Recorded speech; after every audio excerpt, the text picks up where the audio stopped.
Test one, 1, 2. Take it back to the old college radio days.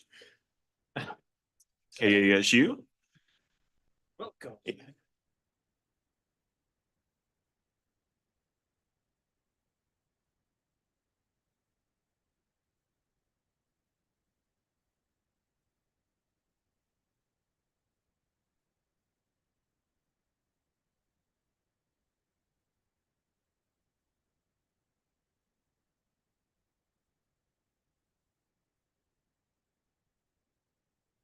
All right, good morning, everybody. We'll go ahead and call the meeting to order. A new fiscal year, a new academic year, and our first fiscal affairs and audit committee meeting for this academic year. So hope everybody had a good summer, ready for a busy year, and look forward to working with you all over the next year. Since last year, we have gained a new member of Fiscal Affairs and Audit. Welcome back to Vice Chair Rolfe, who is not a stranger at all to Fiscal Affairs and Audit. Regent Parasker was traded over to Academic Affairs, and glad to welcome Regent Rolfe back, and look forward to working with you over the next year, in addition to obviously Regents Winter and Dicus. So with that, go ahead and move into old business. First item would be approval of the minutes. The committee meeting on June 18th of this year. Would ask if there's any discussion. If not, a motion to approve. Okay, Regent Dicus, motion. Seconded by Regent Winter. All those in favor say aye. Aye. Aye. Any opposed? All right. Thank you, Elaine. You had a normal agenda call 2 weeks ago. Any follow-up or clarifications necessary with that agenda call? I don't have anything in my notes. Anything from the regents? All right. Let's see. Should we note one item for K-State? Do we need to mention that, Elaine? Yes, thank you, Mr. Chairman. So one item that we talked about on the agenda call, and just for the clarity, we have a lot of visitors joining us in today's meeting and some new faces. The fiscal affairs agenda calls are quite different from the academic affairs standing committee agenda calls, where I understand they conduct business and do make decisions. Our agenda calls on fiscal affairs generally are to talk about capital improvement projects at the state universities for the most part, or whatever other fiscal affairs items are on the board's agenda. And an opportunity for the regents to preview the items on the agenda and ask questions of the universities for their items. And when we had the agenda call, we did mention a renovation project at K-State.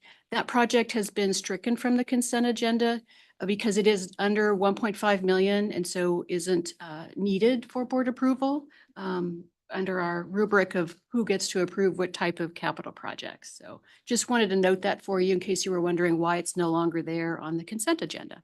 Very good. Thank you, Vice President Frisbee. All right, moving into new business. Copies of the committee work plan for the upcoming year are at members' places. Also includes a list of key contacts across the campuses.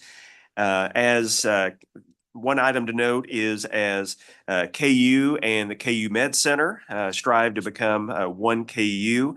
Some of the titles and roles are changing. So we've asked David to maybe come up and give us a quick update on that progress. Welcome. Thank you. Sure. Happy to do this.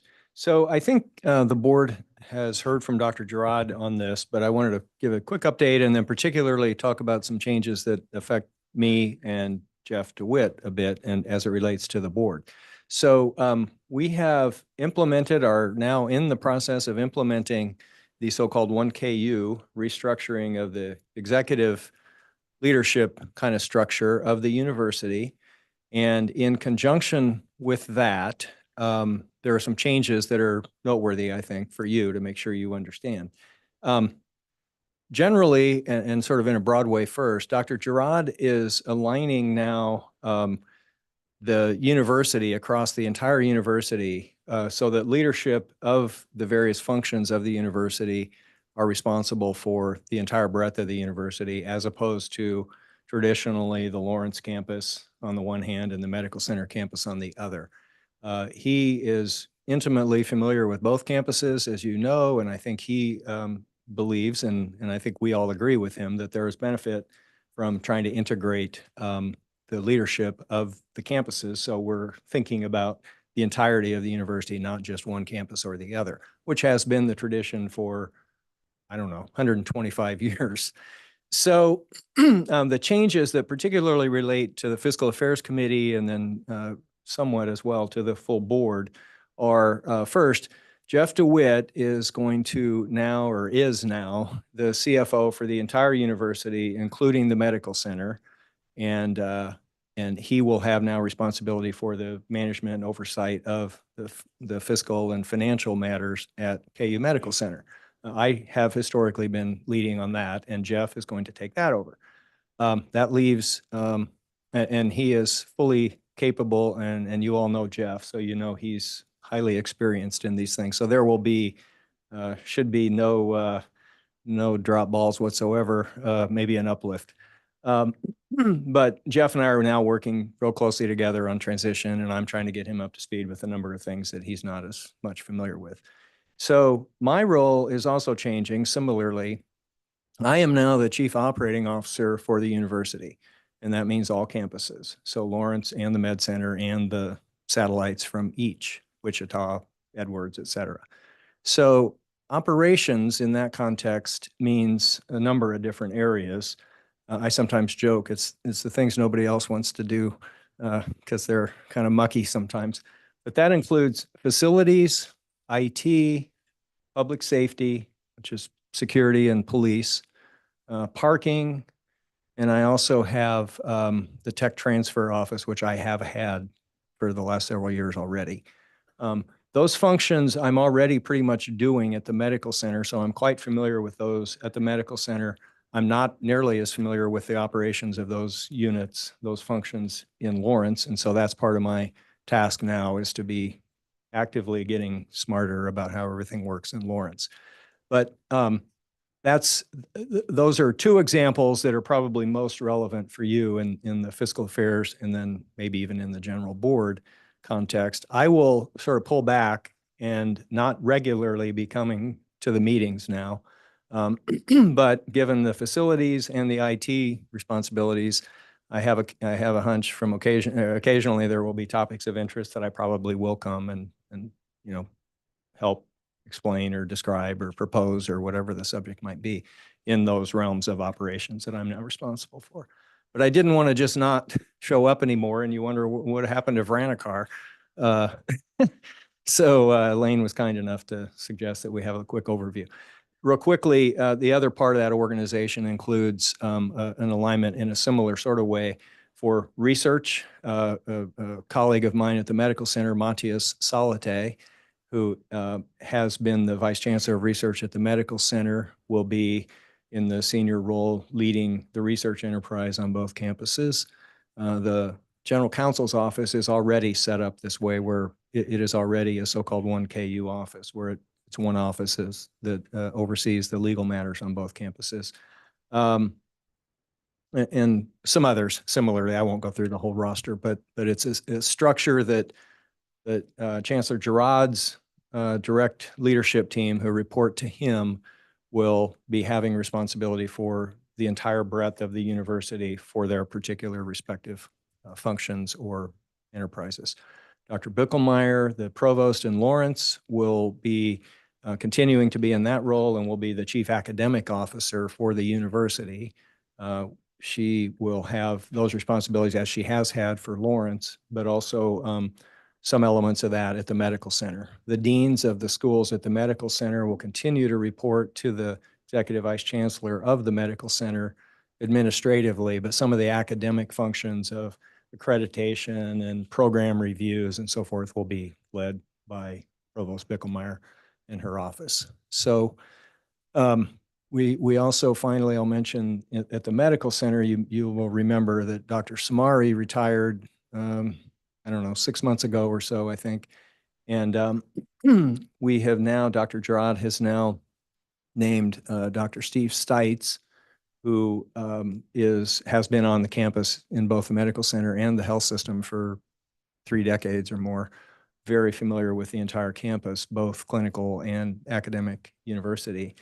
He is now the executive vice chancellor of the medical center and is spending roughly half of his time on university matters as EVC of the medical center and half of his time in his roles at the health system, which is he's the senior physician in the health system, chief medical officer, executive vice president of the health system. And that is by design to try to continue the strong linkage and even increase and improve the linkages between the medical center campus of the university and the health system, which are integral and obviously overlapping. So that's a quick summary. Any questions, I'd be happy to try to take a whack at if you have any. Otherwise, I guess I would finish with just saying that I am going to miss this, particularly the fiscal affairs. Doing this, you get intimately involved in all kinds of things, and you get exposed to matters that in your normal day-to-day stuff, sometimes we don't deal with as much. So I've really appreciated that, actually, and we'll miss this. But we'll have occasion, I think, from time to time to still participate. So We'll certainly miss you here, but really appreciate you stepping into this new role. sure. Yeah, I'm excited about it. Congratulations. Thank That's you. Wonderful. Thank you. It's exciting. Okay, thanks. Any questions for David? Thanks for the update. Yeah, absolutely. Okay, thank you. All right. Also wanted to welcome Aaron Mitchell, who's the new CFO at Wichita State. So big shoes to fill with Werner retiring last year.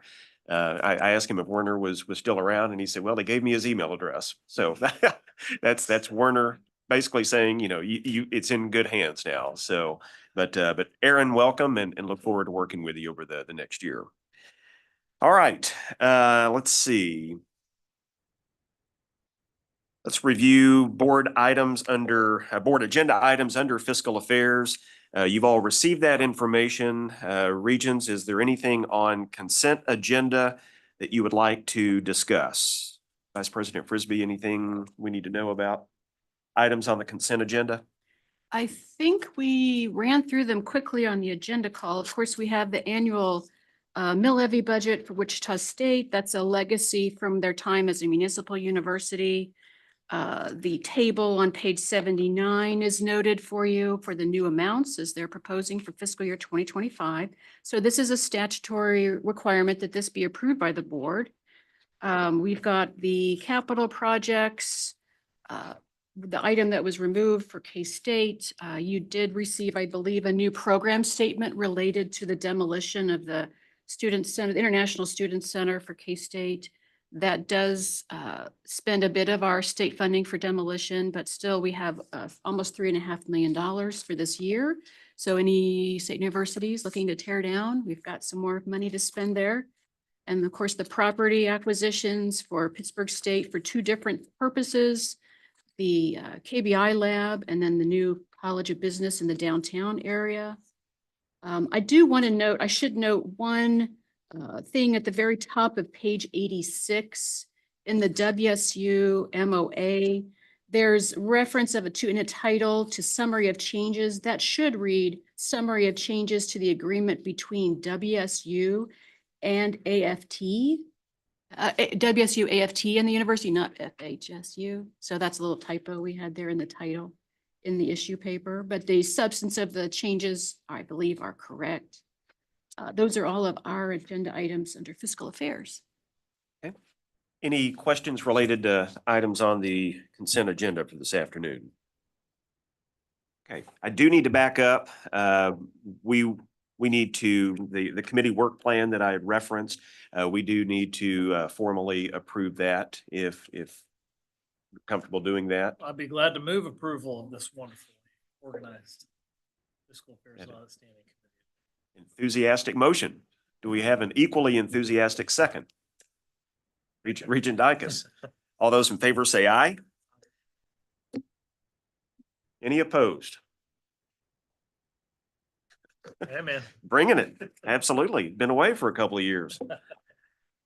All right, as we move into the discussion agenda for this afternoon, I know obviously the board request typically get the most amount of attention and conversation.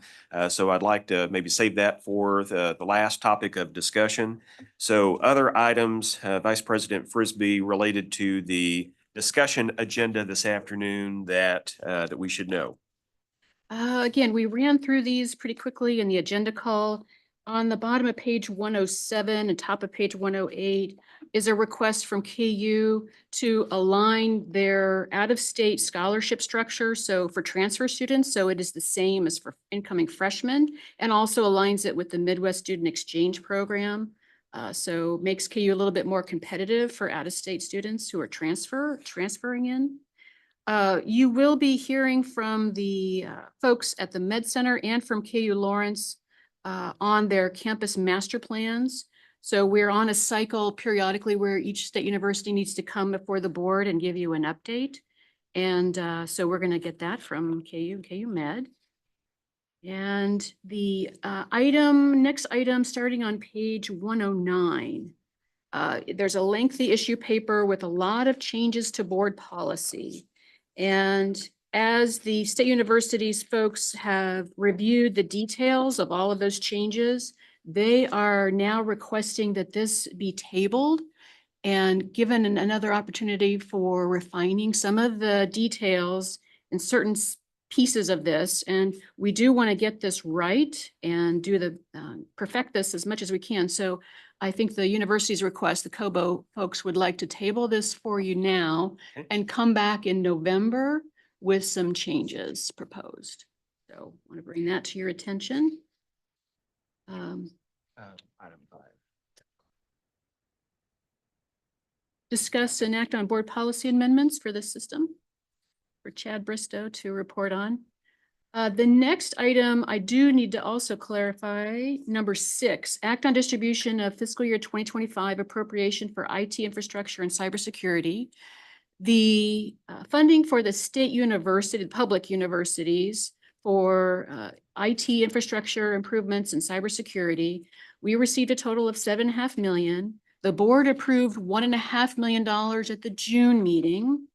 And the CIOs had developed a proposal for distributing the rest of that money. And as board leadership talked about this subject, wanted to hold back a bit of that money. And so what you see before you, even though at the very bottom of page 117, it says this university CIOs recommend the following approach. This is not exactly what they were requesting or proposing. They wanted to distribute the full rest of the amount. So they wanted to distribute $5.5 million in that, as you see in that table, rather than the 1.8. So this will hold back a portion, about 3.7 million, yet to be distributed. I believe the IT folks, the CTOs, are talking about how they might do a collaborative proposal to use the rest of that 3.7 million. And so what's before you today will only be distributing about 1.8 million. So I wanted to make that clarification. The next item is somewhat connected. This is new board policy, and this was approved by the governance committee. This would be adopting new board policy for cybersecurity and governance over IT and risk management. We have a robust risk management enterprise risk management system at the University of Kansas, and we've also got activity at K-State. This would put in place, elevate the topic of enterprise risk management for the entirety of our system of state universities. So what you have before you would impose some new standards for reporting to the board on cybersecurity and IT management, and was approved by governance this morning. The next item is from Wichita State. This is a tuition assistance policy change. This would be a slight exemption to board policy for Wichita State employees of the Athletic Association. And they are also changing some of their policies for how employees who are eligible for the benefit. And that's all detailed there on pages 124 and the top of 125. Maybe Vice President Frisbee, before we go to the next item, I know we're running through these pretty quickly. We are. I certainly don't want to shortchange any conversation or if there are any questions or clarifications from the regions on anything we've discussed.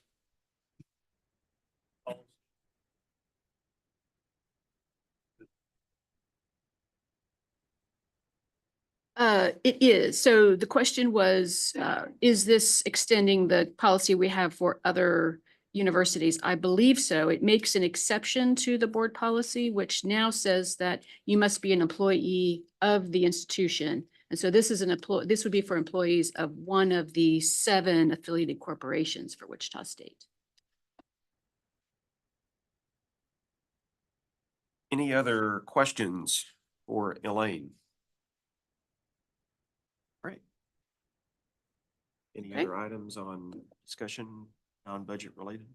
I don't, well, I should also mention later in the agenda for tomorrow's meeting, I want to highlight that we will be asking for board approval of some distributions of state funding for the 2-year colleges. That's at the bottom of page 134.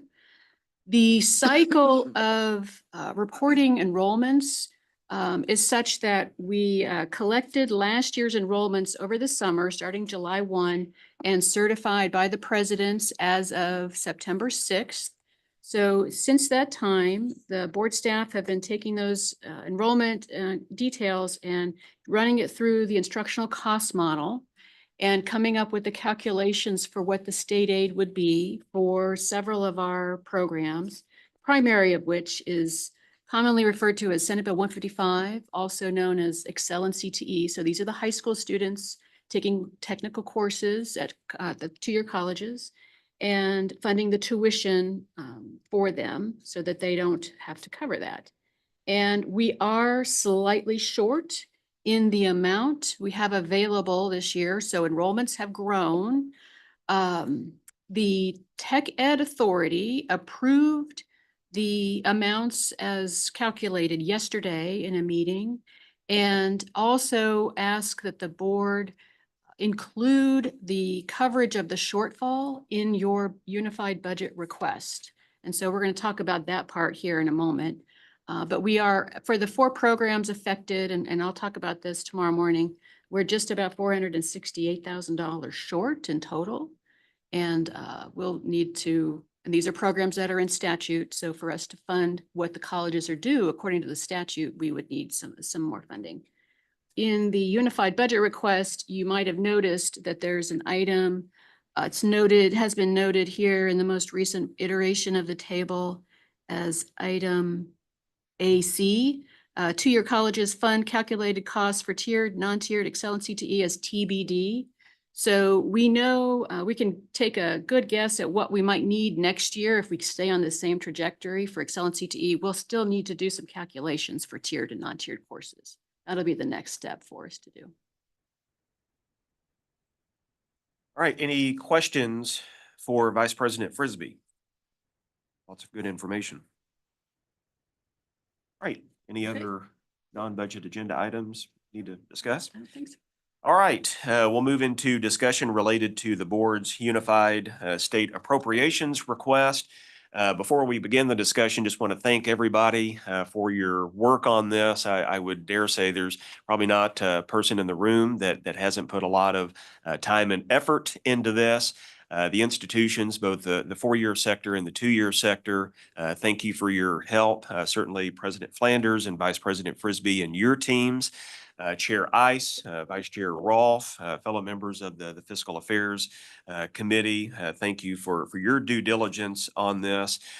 For those that maybe this is your first meeting, this is an understandably long and thorough process. It really began, I guess, officially back in March when we asked the institutions as they started pulling their budget requests together to make sure that everything that you asked for was a top priority. And I think you did that. So I appreciate your work on that.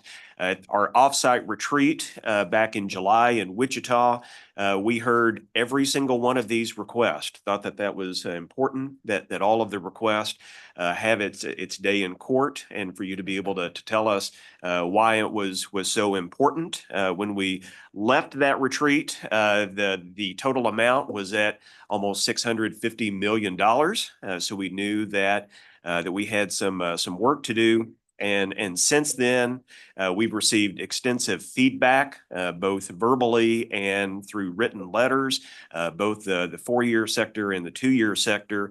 And I want you to know that all of that feedback has been heard. It was all appreciated.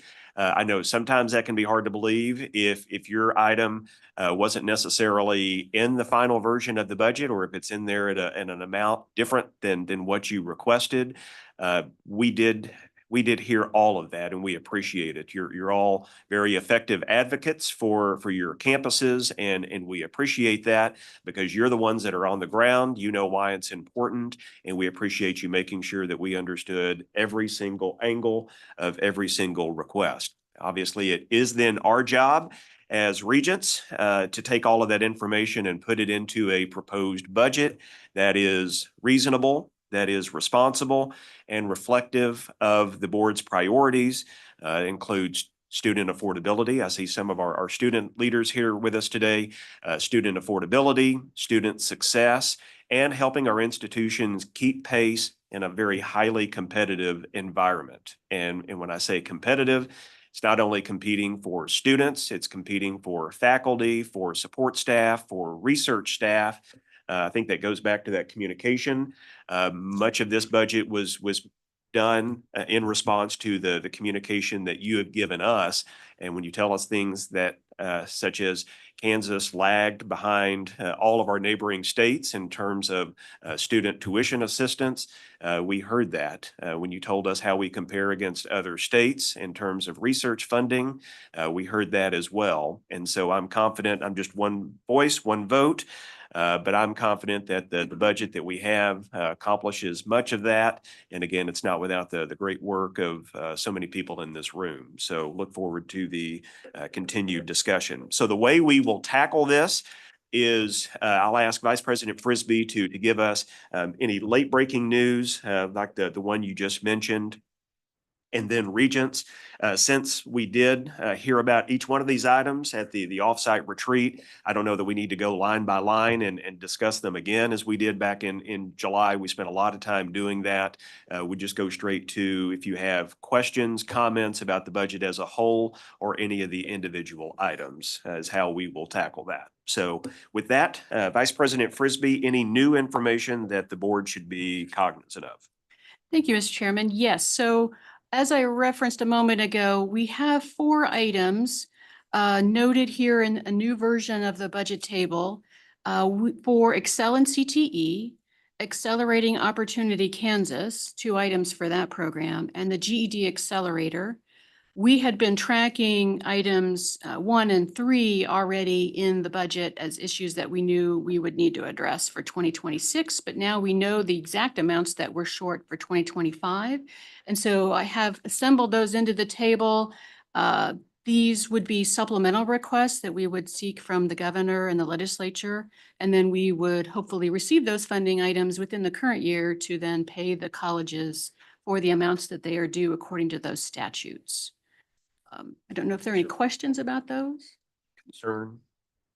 This is a request from the TEA that this be considered.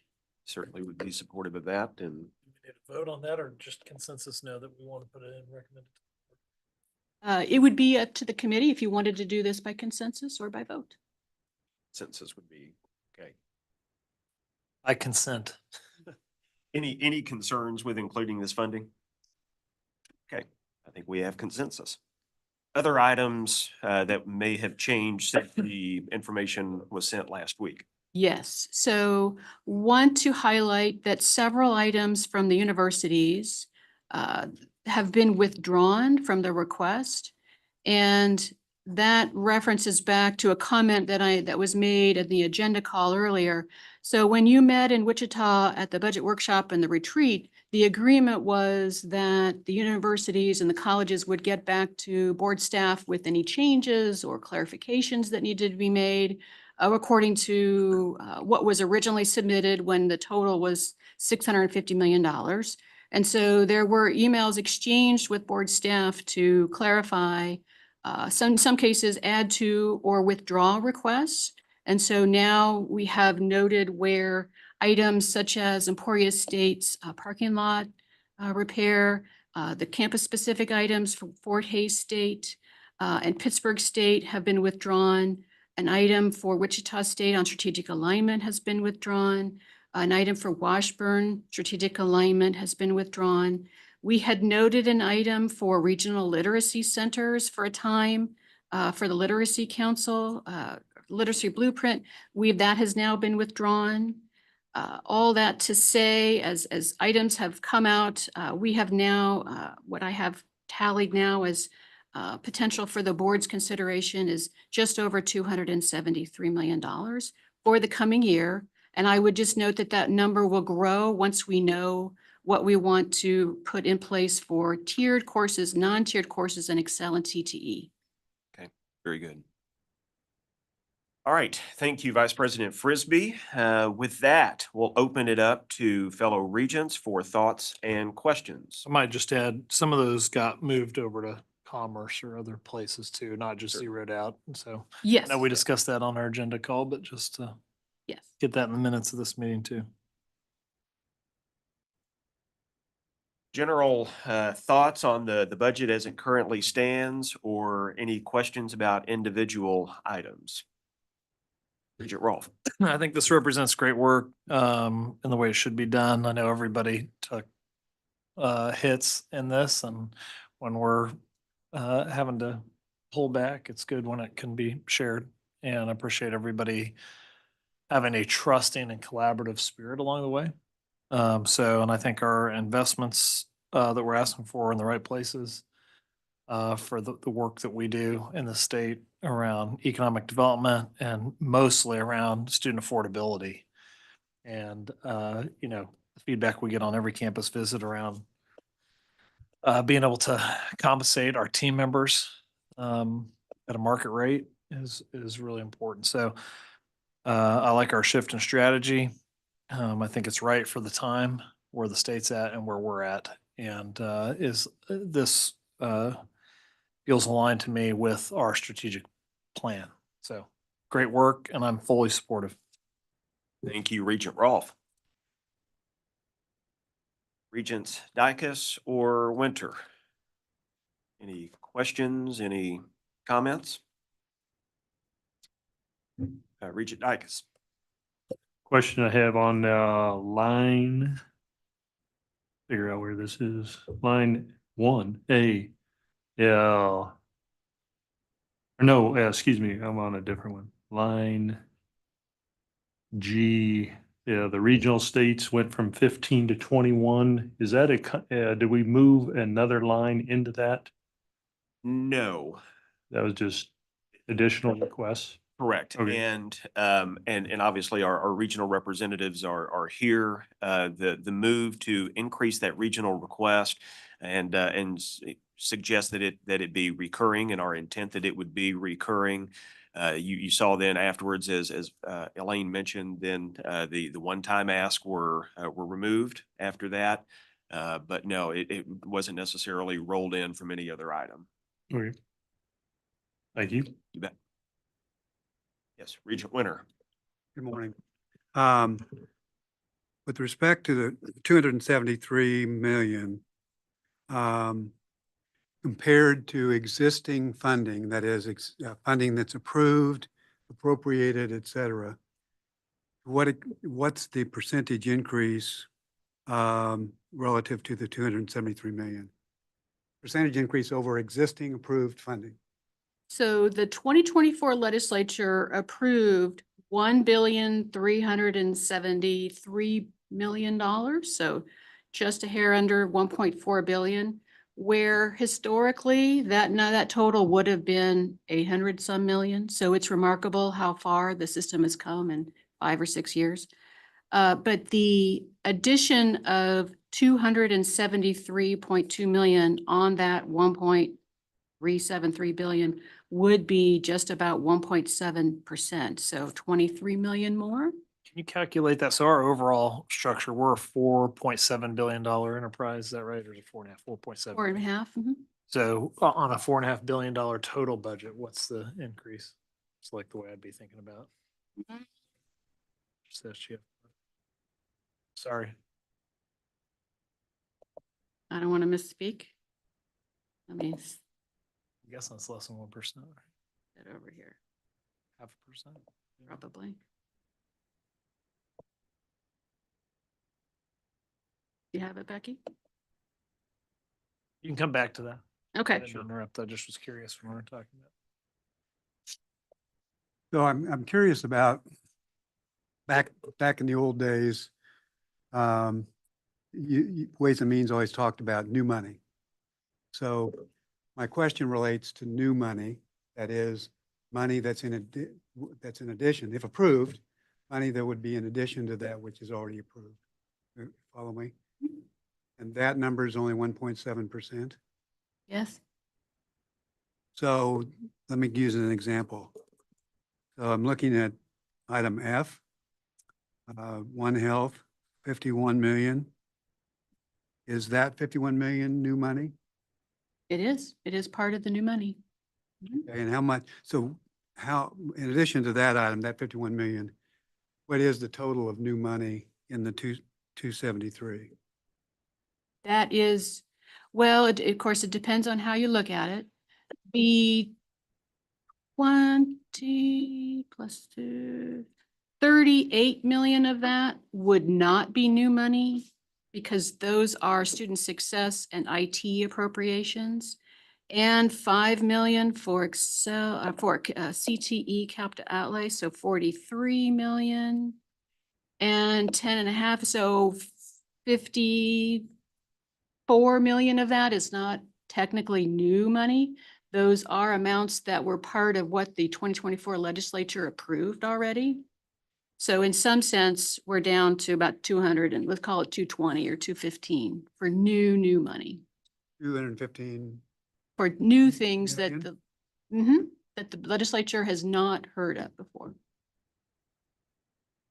so, so you're telling me that if the legislature asks us, gee whiz, how much additional money did you approve? The answer is what? I hear the 1.7%. Hmm. What's the dollar amount of new money that we would be asking the legislature and the governor? Let me add that up for you.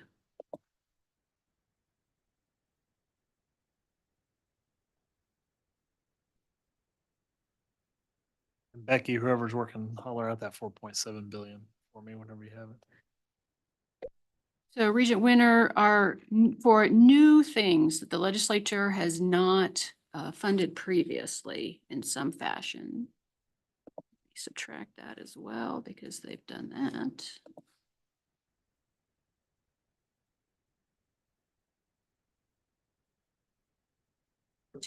$219.6 million. Tell me what that is again. What's 219 million?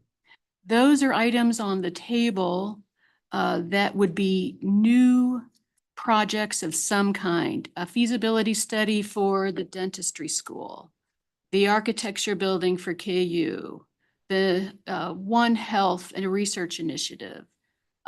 You could argue about the regional growth and development because 9 million is in the base, but that's another 21 million layered on top.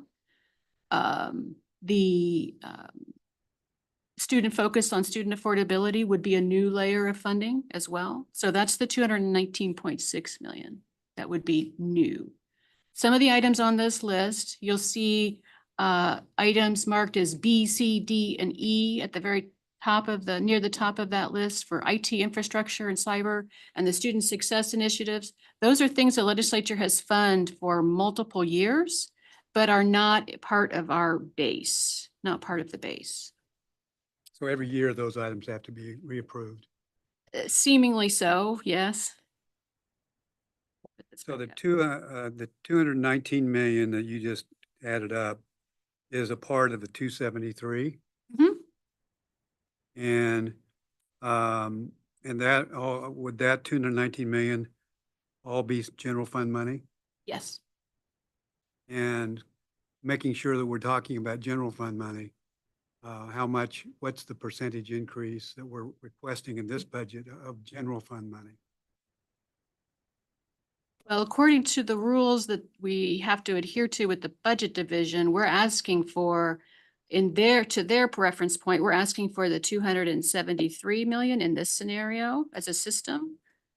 But of that, one could argue that only 219 million are things that they have not been considered before. I get it.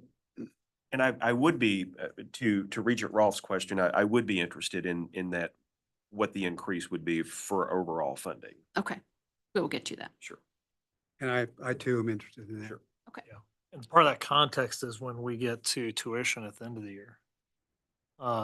You know, we're thinking about the overall cost of the enterprise and all that. And this is one source for us. I think we have to think about it in context of the whole enterprise. We'll take them. So I understand, I haven't seen it, but I understand that the budget director recently, maybe as the last few days, provided some opinions or directives.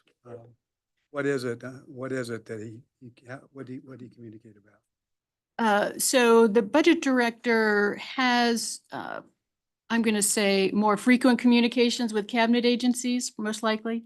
I have had occasion to run into CFOs or budget staff from other agencies in this building and from other buildings, and have heard that they've been given some notice that they need to be cautious about their current year spending and how they spend their carryover from the prior year.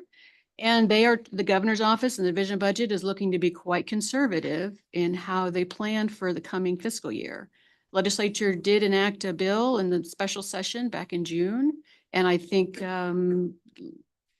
things changing in the economy and the concern is that the largesse that perhaps that we have seen from the legislature in the past few years might be a little more restricted. And certainly the governor wants to take a more cautious approach. So what the budget director has told us as a system collectively is that they are basically just saying that we are not being asked to restrict or withdraw any of our current year funding, they don't seem to be looking at lapsing at any of our current year funding. But they do hope that the board could be quite cautious in how they approach the budget for the coming year. And to that point, and I don't have the note in front of me, if I recall, it was adamant that not asking you to shortchange your budget. If there's something you need, we're not asking you to remove that, but just to be cognizant of maybe changing financial landscapes everywhere, but here in Kansas as well. So thinking about the various communications, including particularly the communications from the budget director, Mr. Prophet, I think you mentioned something about one of the tones that he was trying to convey was to agencies, be conservative.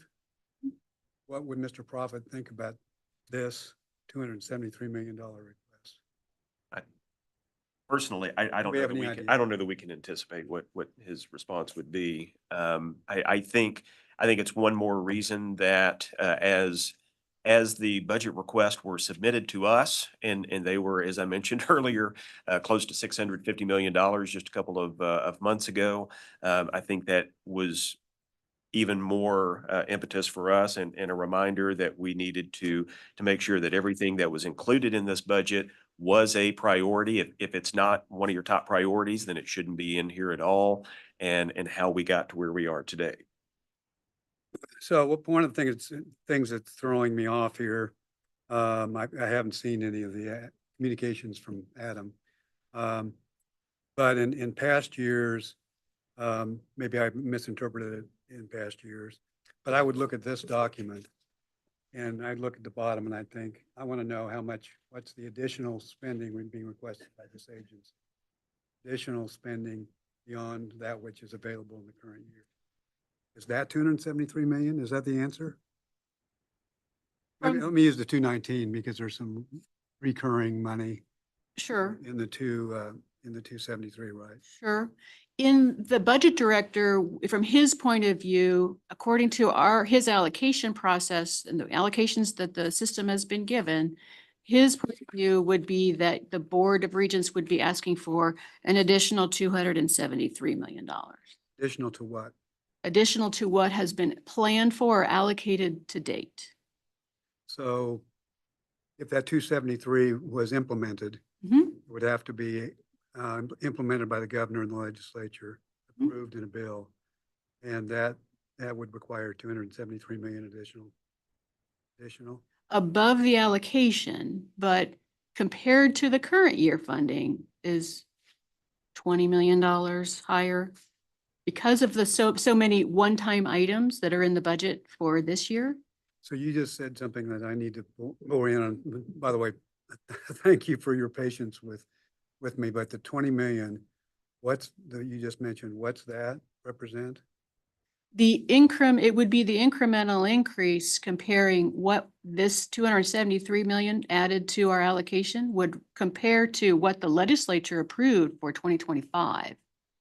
So if you just totaled this new number, if this were the board's request to what we've been allocated to what the legislature approved for this year, so comparing 26 total to 25 total, it would be in the neighborhood of $20 million. So let me break this down a bit. I'm looking at item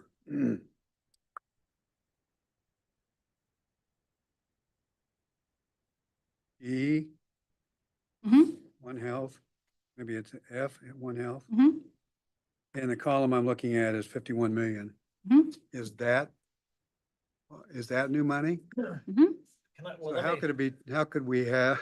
Let me attempt to jump in. All right, When- please, So, give me you the know, the remedial. way, I'm looking because for I the read remedial. Prophet's note too, and I've had conversations with people around legislature. So there's caution around the tax cuts and what that means going through and where the economy's at. And so with the additional ARPA and all those other dollars we've had the last few years, people gotten used to going in for big additional budget requests. And so they're saying, hey, let's look at what you spent last year compared to this year.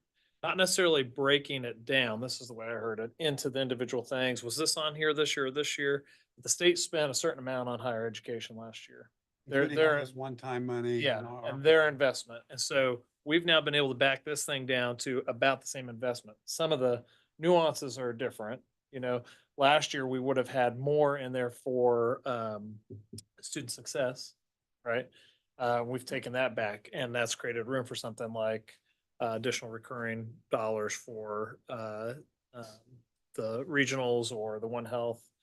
So when I feel pretty good about this, because when you look net of what the state invested in higher education last year, we're pretty darn close to that again this year. Does that make sense? And that's that But that- 1.7 that you referenced, That 1.7%. that amount you described as what appropriated last year, that, so we compare that amount to what this represents, it's only 20 million more, Yes. but that last year's amount includes millions of dollars, which are one-time, correct? Mhm. What if that one-time money for last year, for this year is ripped out? Trying to get to what's the load going to be on the state general fund to approve, if this is exactly, if this is approved and appropriate. And I'm hearing you say it's $20 million more. Which would be that 1.7%. Tell me again what the $20 million, the plus 20 million is plus what? What does it represents 20 million more of what? More than what the 2024 legislature committed to higher ed for this year, 2024 legislative action. That appropriation includes one-time ARPA money, et cetera, et cetera. One-time SGF money. Mhm. One-time SGF. Yeah, Mhm. the ARPA, most ARPA money had been committed the year earlier. Prior. Well, you can tell by my questions that I'm confused, which is a state of consciousness I've found myself in often. So it's nothing new. Is there something on here you'd want to take off, When? Well, I'll tell you what I thought before I walked in the room is that the 273 number was additional money that we were asking from the legislature, the governor from last year. Now I think I'm hearing it's only 20 million. But I think that's 20 million more is on the base of which includes one-time money, et cetera, et cetera. So I'm curious about eliminating all of that money, that one-time money that, and by the way, we have done very, very well. Under your guidance, Chairman, over the last couple of years, the regions have received well-deserved additions in money. So let me be sure that people understand that I'm very, very supportive. But I want to make sure that I understand how the Adam Prophets of the world and the governors of the world will interpret our request of $273 million. And I won't take any more time at this point, other than to admit as a good Catholic and confessing, I don't understand it. I don't understand in the old term, in the old language, well, how much more money are you asking for in general fund base money? And that's my fault for not being prepared enough today. We'll just, yeah, go ahead. Sorry, so just to keep our conversation going, if that's okay, real quick too. So you can slice this thing a lot of different ways, depends on what part of the elephant you want to touch, right? I think it's important that we understand that if we vote on this today, our core strategy is shifting from a laundry list of one-time projects to asking the state to invest in our operating expenses so that we can make sure that we stick with affordability. So that can be twisted in different ways and thought about different ways. Hey, you're asking for more for your base operations versus, some of these one-time projects. That's something we've had consensus on at the retreat, and that's why I think we built it around this way. But it's okay for you to be a dissenting voice, but I'm very supportive personally of kind of where we ended up. I think it's aligned with where we are. I think it's aligned with really some of the feedback we were getting late last year when we were voting on tuition. It was like, hey, we need you guys to be thinking about your base operations because we need to hold tuition low and keep it affordable. And so there's even responsiveness to the legislature, governor's office conversations that we would have had in the spring that I think is captured in this. But we really never know how they're going to receive it until they receive everything Sure. and then put us in their own priority set. Even sometimes when they like what we give them, when they see it against other things, it doesn't shine as bright. Sometimes our stuff shines brighter than we would have expected. But it's all in the context of they're looking at the full economic picture for the state. And it is to that point, it is a different makeup of budget. Because as Regent Winter said, we've enjoyed, several years of support from the governor and the legislature's office. Then when we get to May and we're discussing the need for possible tuition increases, it's not that those one-time asks weren't important because they were, but they don't do much to take pressure off of potential tuition increases. And so I think we have learned from that and been responsive of it. And that's why this budget looks a little different. And I think it's what, the feedback we were getting at that time, what the legislature wanted to fund. Obviously, then they ended up in the governor's office, they ended up supporting it. I feel equally that this is in line with a little bit of the feedback we're getting, the zeitgeist of the state and the economy right now and where we're at. But, there will be people that say, well, you're asking for more on some of your operating income, but that is a shift in strategy. I think it's defensible. And I do think it's an important point for us to be able to say, hey, we're not asking for you to make a huge leap from last year to this year in what the state invested in higher education, but this is how we're organizing it. This year is a little differently than years prior. So good questions that went. Thank you. Well, let me try to move on. First of all, I'm going to pass on a motion to approve this because I don't understand it. And I've always vowed to myself that if I don't understand something, I'm not going to support it, which probably means I've had to pass on a lot of things I don't understand. Anyway, to be sure, I want to back up a bit. As a lawyer, when I was first thinking about this job, I looked at the statutes, and the statutes are very clear. Board of Regents has a statutory obligation to advocate for the best interests of our universities. I take that very seriously. All of us do.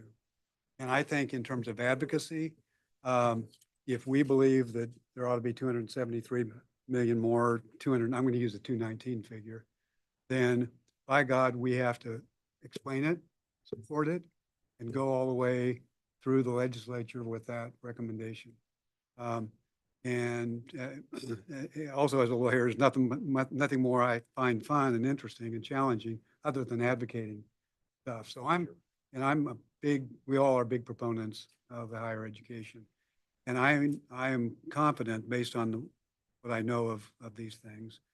They're all logical. They all make sense. They all are supportive.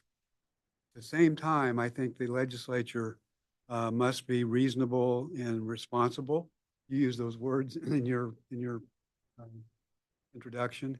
I think it's very critical for us to demonstrate to ourselves, students, faculty, and policymakers that we're being reasonable and responsible in this budget. Sure. I'm just not sure because I don't quite understand it. I think that as times are tough, and that's what I have understood, that in the state general fund appropriation process, it's going to be very, very tight. Maybe 1% or 2 or 3, and maybe not much. I'm concerned that my original impression that we were asking for $219 million more than last year SGF. That might be thought to be unreasonable and impractical by others.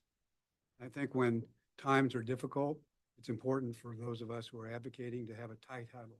We need to be sure that we're together on this and advocate for it. I'm prepared to advocate as strongly as all the rest of us once I understand the context of the 219. So I appreciate the fact that the board has worked very hard to parse through all of the requests and is ready to advocate for them. And as soon as I understand it and can confirm that the second floor and the third floor will see this as reasonable and responsible and thoughtful and doable, I'm there. Just not quite there yet. So I apologize for no apology taking necessary. too much time on this. It is important to me as a former legislator to make sure that I understand how we will be perceived on the second floor and the third floor. And go ahead, Regent Rolfe. Yeah, I might just add one thing too on this. I think as we're advocating, and I always appreciate the advocate that you are, it's important for us to sit here and say, hey, we've been asking for investment the last few years and it's working. Our strategies are working. Our enrollments generally are looking pretty good, both 2 years and in the 4 years. And as we've been, trying to lean hard into that through our own program review, to have, the right majors that are out there and the right emphasis and investment in those types of things, the student success, and the work that we're doing out there, there's been success that we have been able to build on. And so I think those initiatives have worked, and now working on affordability is the right pivot. So I think we have a good story to tell. And with that, I'd move that we recommend. Oh, John, do you have a question before I? Yeah. Topic on a question or just, for the universities to be familiar. We've moved from last year, a lot of one-time requests to a lot of reoccurring requests. And just in future years, if things do get tight, that the universities are preparing for how they will handle these items that are reoccurring, that the anticipation that we will get these every year. I mean, that's 184 million that we have in as reoccurring. And then short term, we have another 69 million. One of those short-term items is 10 years. Yeah. In my life, that's not really short-term. Yeah, that would be more reoccurring, for a period of time. So going with the assumption that we would get this, but then thinking, next year and the year after that, that a lot of these, depending on how the universities are looking at it and what your budget process is, whether or not we can be able to count on 184, another 69 million above that every year, getting that, sitting here in this process, thinking, we're, 250 million that we're looking for next year at this time, based on the items that we say are reoccurring or short-term this year. How do we make sure we think about that as a university, the budget system within the universities, so that we're prepared if things get difficult in the future? It's a good point. I will point out that at the end of the day, we can voice our intention on whether funding is recurring. At the end of the day, that's someone else's decision. Part I understand, they may not give it to us, but if we're thinking that we're gonna get this and it's reoccurring and we got it approved this year, that it's a given, not sure with the legislature, you can say anything's a given. So that's, it just, the way it's structured, one time versus reoccurring, making sure we're prepared, if things change in the. Regent Winter. I'll wrap this up in a bow. First thing I want to make sure everybody understands, I'm supportive of every dollar on this page. If we can understand that the governor and the legislature aren't sort of offended by it. I want to make sure that we understand what they think about it. The second question is, do we have any idea about what the governor, the legislature, legislative leaders, et cetera, think about this? I don't know. I think that would have been a little premature until at least fiscal affairs and the board had a chance to consider it. The feedback I got was 650 million was too much. Okay. So we've accomplished that. We certainly did that. Right. We agree. All right, thank you. So I'll move that we recommend this to the board through fiscal. Thank you, Regent Rolfe. We have a motion on the floor. I'll second. Second by Regent Dykus. Lots of good discussion. Any further questions or comments? If not, all those in favor say aye. Aye. Any opposed? All right, Abstention. I abstain. an abstention from Regent Winter. All right, again, great conversation.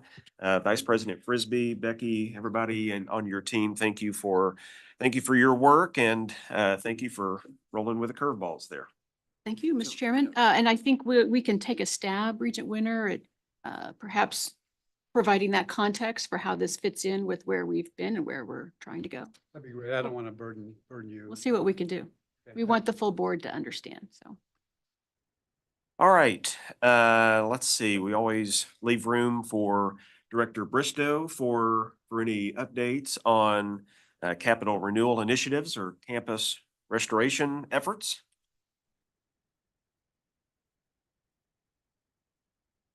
Thank you, Chair Benson. Just a brief overview of where we're at and where we're heading here in what's left of the year. So since 2009, the Kansas statute has required that information about building inventory, facilities condition, and space inventory be provided to the legislature every other year. And in 2021, the board adopted policy that requires facilities and space data to be collected annually and reported to the board at the December meeting. And so in support of that objective, the universities are all currently working on updating information in several categories for an internal deadline of October 1st in support of that December meeting. Categories are overall building inventory, and that's used to confirm the maintenance assessment for FY25, entering building system renewal and maintenance projects that have been completed over the past year, space utilization metrics for classrooms and labs, facilities expenditures for fiscal year 2024. And then for the first time, the universities have submitted their room by room space inventory data to KBOR Data Research and Planning in an annual automated web collection. And this is a pretty big deal. And I just want to acknowledge that KBOR staff, whose leadership and effort and collaboration have made this possible, it just establishes a new reporting method in a discipline that's going to be useful to several of the universities in their planning efforts and streamline reporting at the same time. So if I could just name some names, I'd appreciate it. So for the KBOR Data Research and Planning team, Cindy Ferrier, Nathan Snyder, Cody Burton, and Jesse Springer have all been instrumental in working on this. And for KBOR IT, Steve Funk, Lynn Rome, and Will Hortenstein have all worked to develop this system. So really appreciate their efforts. And then looking ahead, we'll be presenting the FY 2026 capital improvement plans to the Joint Committee on State Building Construction on Wednesday, October 9th at the State House. And then finally, just a mention of some work ahead of us. Senate Bill 18 enrolled this past session established the Kansas Campus Restoration Act. And the purpose of that is just to support a strategic approach to bringing higher ed facilities across the state up to a state of good repair. And the act establishes a fund that commences in FY 2026 and extends through FY 2031. And the board will need to develop a comprehensive restoration plan as a part of this act, as well as to determine how to allocate the 30 million that is for the universities each fiscal year. And then also the Campus Restoration Act contributes $100,000 each to the community colleges, technical colleges in Washburn. So just a look ahead there. Yeah, great information. Any questions for Director Bristow? Thanks to all those who were a part of that. Thanks, Chad. All right, anything else, Vice President Frisbee? No. Any other items, fellow regents, to come before the group? Good to be back. No, good to have you back. Yeah, absolutely. Just a reminder that, of course, we don't meet in October, so our next agenda call will be November 5th at 12:15, and next official committee meeting will be November 20th at 10:15 on the beautiful campus of Kansas State University. So, Ethan, appreciate you hosting that. With that, would entertain a motion to adjourn. So moved. We have a motion Second? and a second. Any further discussion? All those in favor say aye. Aye. Aye. Any opposed?